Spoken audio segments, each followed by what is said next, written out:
My son was killed 2019. It feels like yesterday.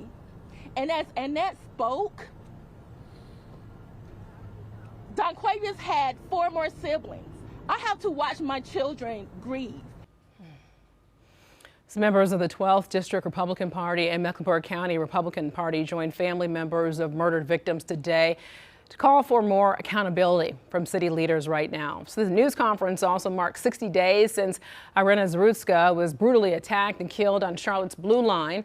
Officials discussed that milestone as well as what they now are calling just a violent crime that's now plaguing Charlotte all over the area. And they pointed to the 4 homicides in 24 hours this past weekend, as well as the recent shooting death of a 4-year-old who was sleeping inside his Steel Creek home.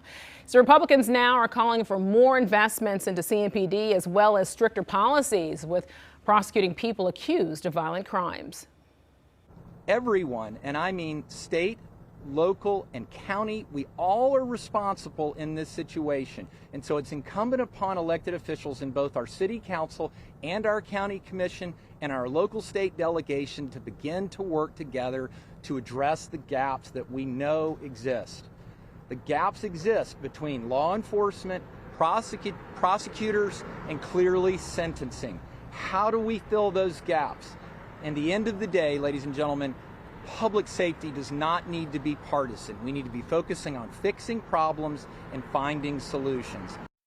Well, city leaders have increased security and police presence after the Blue Line stabbing and other recent incidents that happened in the uptown area.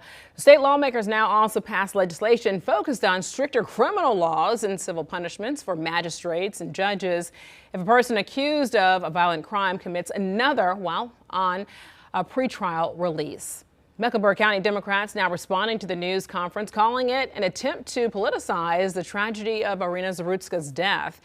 Well, this statement goes on to be able to say that it's difficult for city and county governments to spend a large part of their budgets to cut back on crime, while Republicans in Raleigh refuse to do that. Queen City News Plus. Just search Queen City News on your smart TV's app store.